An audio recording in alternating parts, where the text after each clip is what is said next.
If you've recently come out and haven't yet experienced Pride, you're not alone. For some, the pandemic offered a unique opportunity to come out as queer.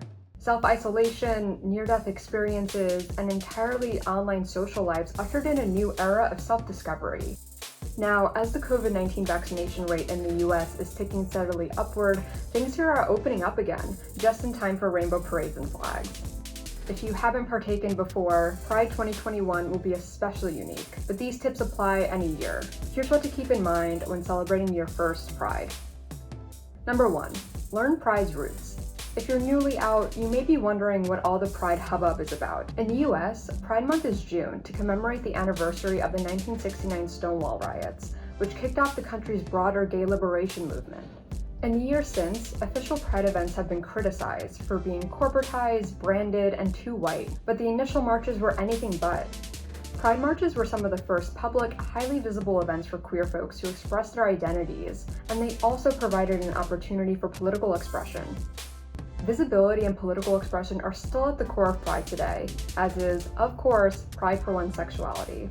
While it's true that brands have capitalized on these events, that doesn't have to eclipse the history of Pride, nor the people who celebrate it year after year. So don't buy the rainbow Svedka bottle if you don't want to. Instead, tailor your Pride celebrations to your interests and personality. 2. Plan a Pride celebration that works for you. Some cities, like New York, are having certain Pride events in person this year. If you're comfortable celebrating in person and don't mind crowds, research what's going on in your city. It's more than okay if you don't want to celebrate in those spaces, though.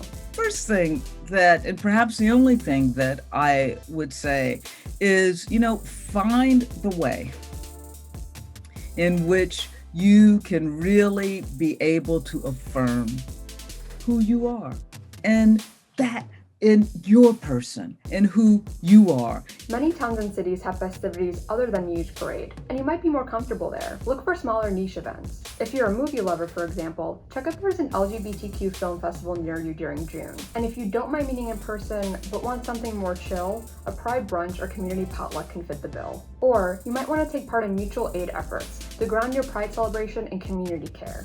3. What to do if you don't have nearby queer friends. It's understandable not wanting to celebrate alone, whether you're going to a parade or acknowledging Pride at home. But if you don't have any queer friends close to you, you might consider celebrating with people already in your life who value your authentic self. Find, even if there aren't queer people in your network or anywhere in which you could connect, just find someone who loves you for who you are. And sometimes that's hard because it's not even in your family, right? To find someone who loves you for who you are. And if you can't find that someone, and I'm serious about this, look in the mirror and say, I love me and I'm okay. These self-affirmations go a long way when no one IRL is saying them to you, and even if they are. If you do want to meet fellow queer people after your affirmations, getting involved with Pride organizing groups is a good place to start. You might look into LGBTQ recreational, political, and charity groups to determine what kind of virtual and in-person meetings they have. 4. What to do if you don't want to celebrate publicly. If you're not out yet, Pride will be a more internal celebration. Know that you're as valid as any other queer person, even if you're not out to anyone but yourself. Celebrate yourself through self-love rituals or put on your own Pride film festival at home, watching queer films like Milk or Paris is Burning. Look at yourself and say, I'm loved, I love me, and I am sacred. And whatever it is, in those celebrations of the month, you find that thing, that place, that sacred space for you. No matter how you celebrate your first Pride, know that it doesn't have to be, and probably won't be, perfect.